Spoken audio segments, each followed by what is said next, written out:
प्रिय छात्रों, आज के ऑनलाइन क्लासेस में आप सभी का स्वागत है। आज हम बताएंगे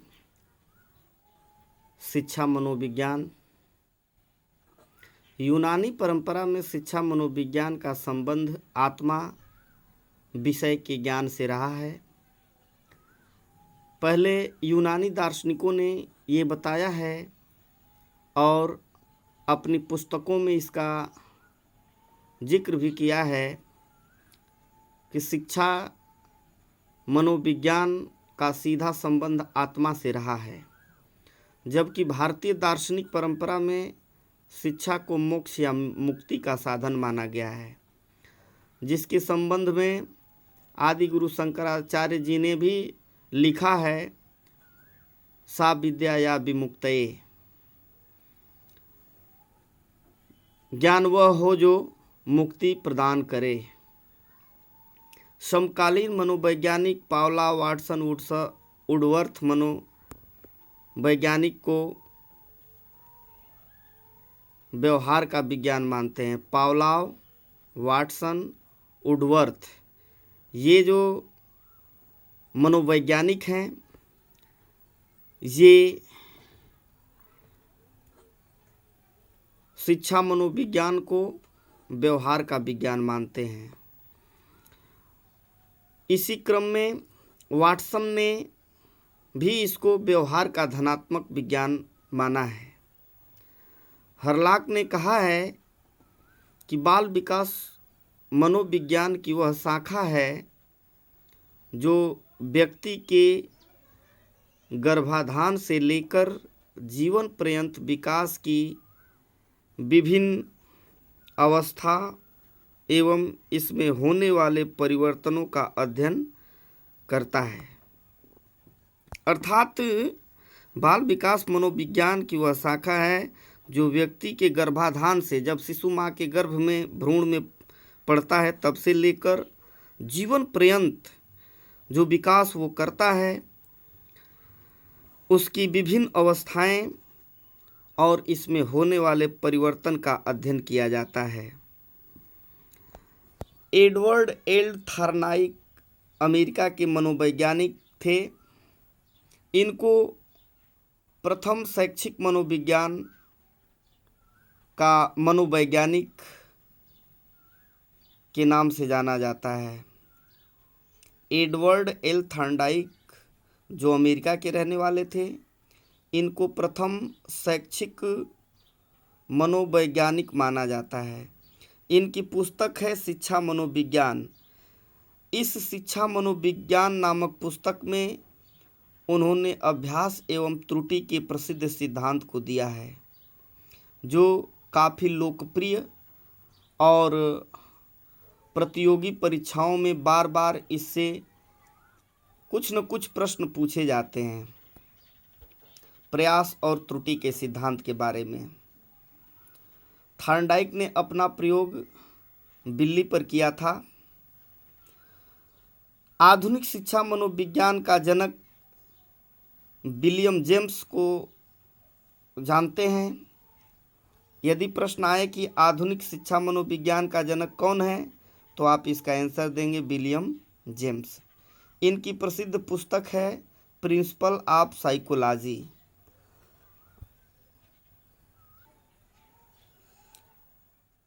इनकी प्रसिद्ध पुस्तक है प्रिंसिपल ऑफ साइकोलॉजी।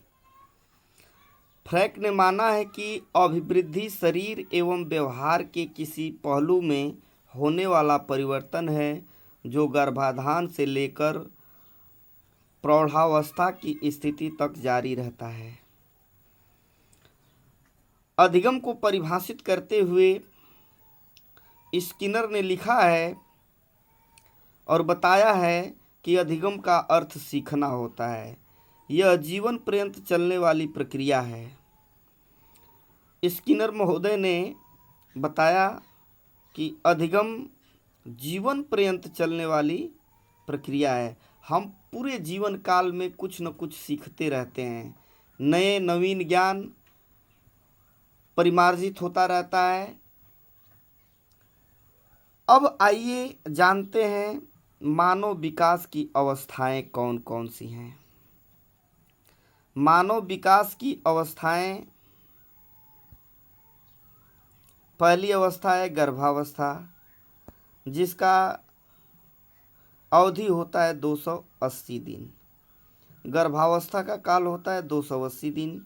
280 दिन के बाद नवजात शिशु का जन्म होता है। इसके बाद दूसरी अवस्था है जिसका नाम है शैशवावस्था। इसका समय काल है 0 से 5 वर्ष तक। तीसरी अवस्था है बाल्यावस्था, जिसका समय काल है 6 वर्ष से 12 वर्ष तक। चौथी अवस्था है किशोरावस्था, जिसका समयावधि है 13 वर्ष से 18 वर्ष तक। पांचवी अवस्था है प्रौढ़ावस्था, जिसकी समयावधि है 19 वर्ष से 60 वर्ष तक। और अंतिम अवस्था जो है वृद्धावस्था है, जो 61 वर्ष से ऊपर तक जारी रहती है। अब इसी के संदर्भ में रास ने भी अपनी संस्तुति दी है, बताया है। रास के अनुसार बाल विकास की अवस्थाएं 4 होती हैं: शैशवावस्था, बाल्यावस्था, किशोरावस्था, प्रौढ़ावस्था। जबकि रास के अनुसार शैशवावस्था की समयावधि 1 वर्ष से 5 वर्ष तक होती है, बाल्यावस्था 5 से 12 वर्ष तक, किशोरावस्था 12 से 18 वर्ष तक और प्रौढ़ावस्था 18 वर्ष से ऊपर। मानव को जो कुछ बनना होता है वह शुरू के 5 वर्षों में बन जाता है। यह कथन फ्रायड का है। फ्रायड ने बताया था कि मानव को जो कुछ बनना होता है वह शुरू के 5 वर्षों में बन जाता है। अब बढ़ते हैं अगले चरण में और जानते हैं कि विधि, एक तरफ विधि और प्रणाली लिखा गया है और एक तरफ प्रणेता का नाम लिखा गया है। परीक्षा के दृष्टिकोण से यह बहुत ही इम्पोर्टेंट पॉइंट है, इसको याद रखेंगे। और सभी छात्र ये जो नोट्स आप अपने स्क्रीन पर देख रहे हैं, इसको अपनी कॉपी पर भी नोट करते जाएंगे। मॉन्टेसरी, ये खेल पर आधारित विधियां हैं। आप इनको जानेंगे, इनके प्रणेता कौन कौन हैं, इनका नाम भी आप नोट करते जाएंगे। मॉन्टेसरी विधि, इनके प्रणेता हैं मरिया मॉन्टेसरी। किंडरगार्टन विधि या प्रणाली के जनक हैं फ्रॉबेल। प्रोजेक्ट प्रणाली के जनक हैं किलपैट्रिक। खेल विधि के प्रणेता हैं J.N. मोर्नो। और बुनियादी शिक्षा प्रणाली के प्रणेता हैं महात्मा गांधी जी। अधिगम का व्यवहारवादी उपागम रूसी विचारक इवान पेट्रोविच पावलोव का है। व्यवहारवादी उपागम रूसी विचारक इवान पेट्रोविच पावलोव का है। इन्होंने अपना प्रयोग कुत्ता पर किया था। कुत्ता एवं उसकी लार पर इनका जो प्रयोग था वह बड़ा ही प्रशंसनीय रहा है। अब आइए इस तथ्य के बाद सीखते हैं पुनर्वलन। पुनर्वलन का अर्थ होता है पुनः बल देना। अमेरिकी मनोवैज्ञानिक C.L. हल का सिद्धांत है। इनका विचार भी थॉर्नडाइक की थ्योरी के समान है। इनके विचार को need reduction theory of learning के नाम से भी जाना जाता है। Need reduction theory of learning. अनुसंधानों, परीक्षण एवं सीखने में। ये प्रश्न बहुत इम्पोर्टेंट है, यूपी टेट और सी टेट में भी आता है। अनुसंधानों, परीक्षण एवं सीखने में किस विधि का प्रयोग किया जाता है? जब भी कोई अनुसंधान करते हैं, कोई परीक्षण करते हैं और सिखाने की जहाँ प्रक्रिया आती है वहाँ पर प्रश्नावली विधि का, प्रश्नोत्तर प्रविधि का प्रयोग किया जाता है। आप इस पॉइंट को नोट रखेंगे। अब एक प्रश्न उठता है कि सामान्य शिक्षण विधि में पालन किया जाता है। सामान्य शिक्षण विधि में कौन कौन से शिक्षण सूत्र प्रयोग किए जाते हैं? तो इसका सहज और सटीक उत्तर है ज्ञात से अज्ञात की ओर, स्थूल से सूक्ष्म की ओर, विशेष से सामान्य की ओर, विश्लेषण से संश्लेषण की ओर, प्रत्यक्ष से अप्रत्यक्ष की ओर, सरल से कठिन की ओर। ये ऐसे शिक्षण सूत्र हैं जिनका प्रयोग अमूमन सामान्य शिक्षण में हम करते हैं।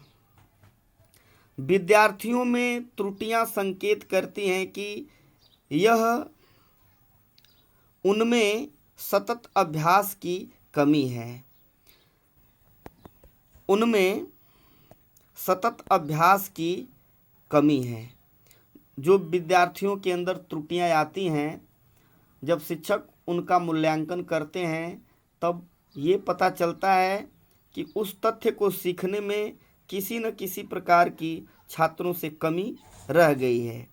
इसी को यहाँ लिखा गया है कि विद्यार्थियों में त्रुटियां संकेत करती हैं कि यह उनमें सतत अभ्यास की कमी है। यदि हम सतत अभ्यास करते रहेंगे तो हमारे अंदर त्रुटियों की कमी आएगी। कोहलबर्ग के अनुसार एक शिक्षक बच्चों में नैतिक मूल्यों का विकास कर सकता है यदि नैतिक मुद्दों की चर्चाओं में उन्हें शामिल करें। कोहलबर्ग ने बताया कि एक शिक्षक बच्चों में नैतिक मूल्यों का विकास कर सकता है यदि नैतिक मुद्दों की चर्चाओं में उन्हें शामिल करें।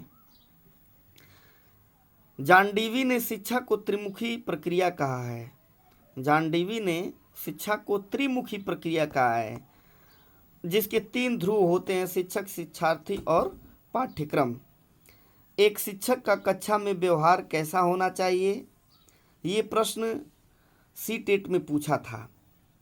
एक शिक्षक का कक्षा में व्यवहार होना चाहिए, तो आप लिखेंगे आदर्शवादी एवं सहयोगात्मक। एक शिक्षक का कक्षा में व्यवहार कैसा होना चाहिए? आदर्शवादी एवं सहयोगात्मक। बालक एक ऐसी पुस्तक है जिसका शिक्षक को आदोपांत अध्ययन करना चाहिए। यह भी बहुत इम्पोर्टेंट कथन है। यह कथन रूसो का है। बालक एक ऐसी पुस्तक है जिसका शिक्षक को आद्योपांत अध्ययन करना चाहिए। यह कथन किसका है? रूसो का है। यह भी प्रश्न कई बार प्रतियोगी परीक्षाओं में पूछा गया है। आप इसको अभी अपनी कॉपी पर नोट करेंगे। आज आपको बहुत सारी चीज़ें बताई गई। अब आप आज की ऑनलाइन क्लासेस यहीं समाप्त होती हैं। आप अपने घर पर रहिए, सुरक्षित रहिए, समय समय पर अपने हाथों को साबुन से धोते रहें या सैनिटाइज करते रहें। अपने आसपास के लोगों, भीड़ भाड़ वाली जगहों से दूर रहें। ये कोविड-19 कोरोना वायरस एक वैश्विक महामारी का रूप धारण कर चुका है। इससे बचने के लिए आप भीड़ भाड़ वाली जगहों से बचें और अपने परिवार को बचाएं। घर पर रहें। ऑनलाइन क्लासेस आप अपने घर से ही प्राप्त करते रहें। अधिक जानकारी के लिए हमारे चैनल को सब्सक्राइब करें। चैनल का लिंक, यदि आप यूट्यूब चैनल पर जाएंगे तो रमाश्रय सिंह यादव टाइप करेंगे। टाइप करने के बाद एक चैनल आपको मिलेगा, उसको सब्सक्राइब करते ही और बेल आइकन को दबाते ही जितनी भी वीडियो हम लोड करेंगे वो सारी वीडियो आप तक आसानी से पहुंचती रहेंगी। बहुत बहुत धन्यवाद।